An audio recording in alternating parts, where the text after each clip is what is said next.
สบายดีเนาะมื้อนี้วันที่19 เดือน9 2019สิมาบอกสูตรการเลี้ยงเป็ดเลี้ยงไก่โดยใส่ต้นกล้วย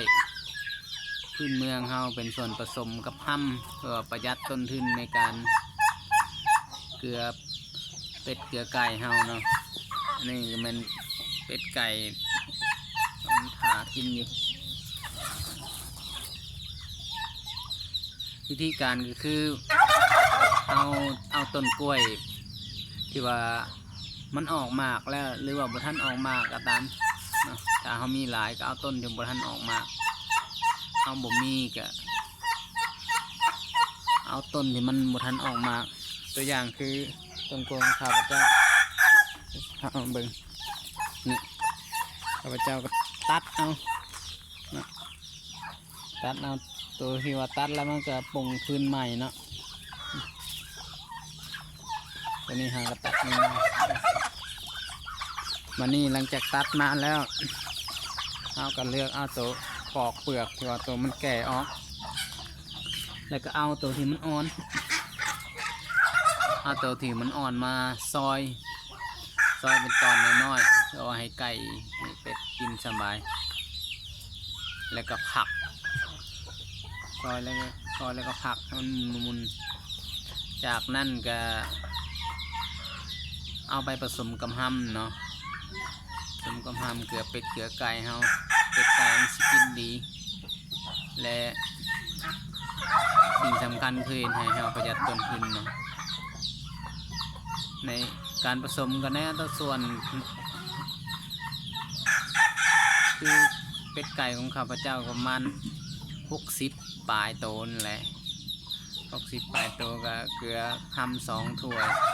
แล้วก็หยวกกล้วยต้นกล้วยที่ว่าผักแล้วประมาณ2 ถ้วยเนาะผมแล้วก็ให้กินทุกเช้าแรงเลยนี่วันนี้ข้าพเจ้าใช้เบิ่งนี่ต้นกล้วยที่ข้าพเจ้านั่นมาแล้วเนาะมาก็ได้ต้นกล้วยไปสิแล้วเขาก็ซอยตอนน้อยๆสิ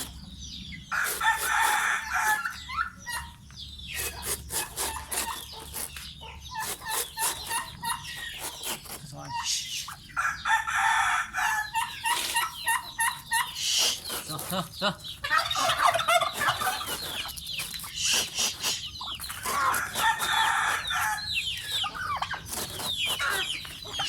ว้าย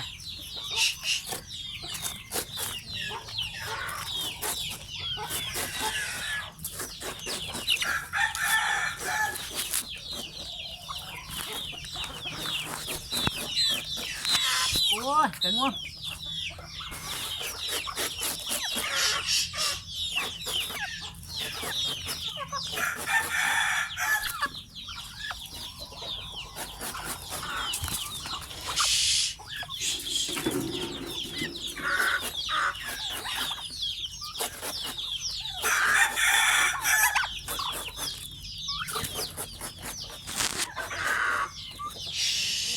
โอ้ยแหกกินก่อนไปแล้วนี่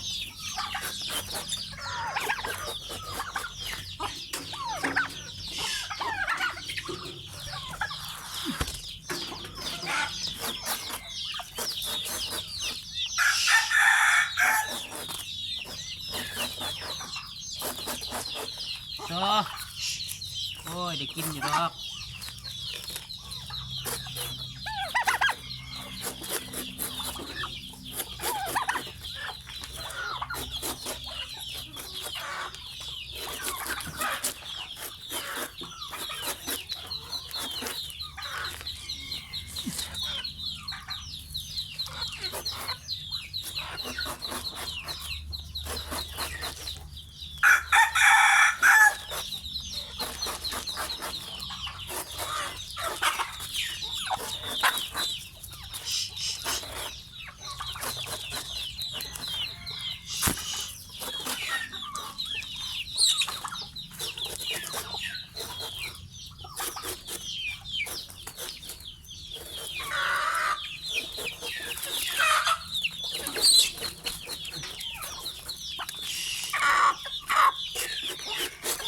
านว่าไก่สิกินต้นกล้วยนะมันแห้งมากโดยเฉพาะเป็ดไก่ง่วงมากขนาด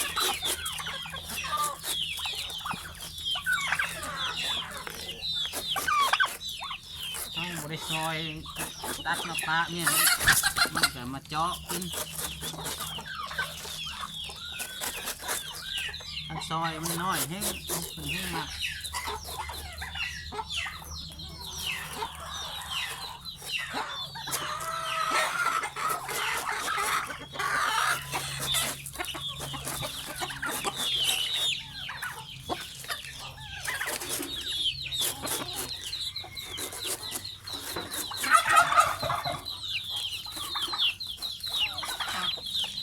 โดยเฉพาะเป็นหยวกกล้วยข้างในเนาะเป็นแห้งหมักหัวมันอ่อน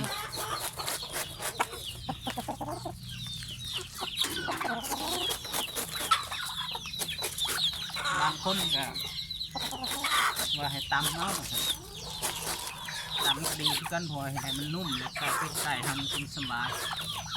ข้าพเจ้าบริกรรม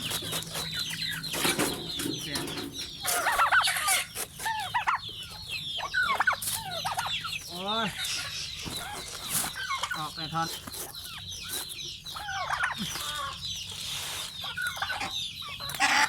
จากนั้นก็จะได้ผัก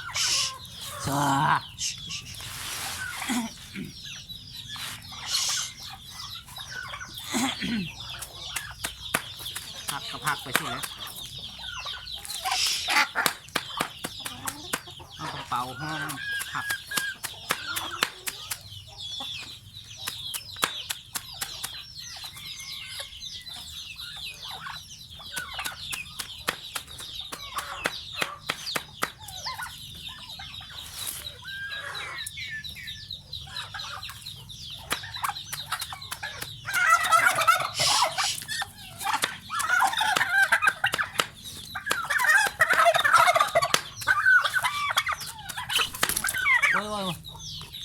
เป็ดไก่ตำ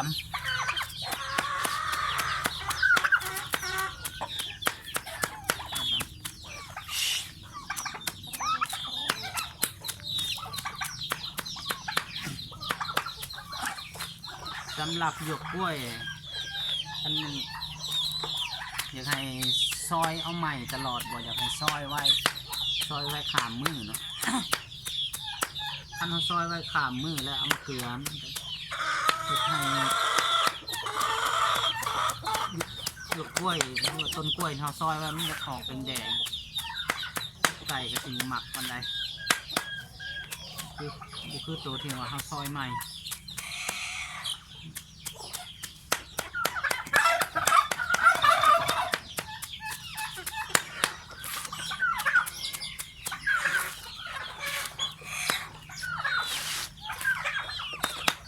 ตั้งแต่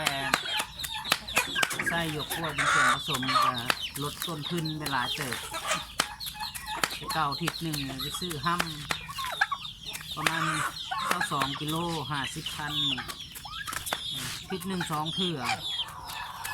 ตอนนี้จากไส้ตัวนี้เป็นส่วนผสมแล้วก็ลดลงหลายเติบ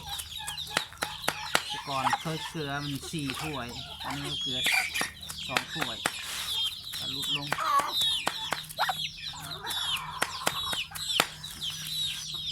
แล้วก็ใส่กระมักกินดีหลังจากซอยแล้วก็เป็นอันนี้นะขั้นตอนที่พยายามขั้นให้มันหมุนขั้นให้มันอ่อนตัวมันโมนั่นเท่ากับขั้น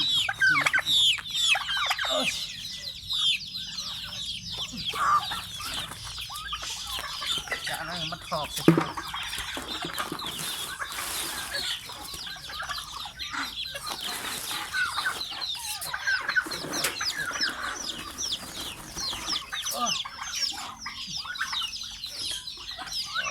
ถุเรียบร้อย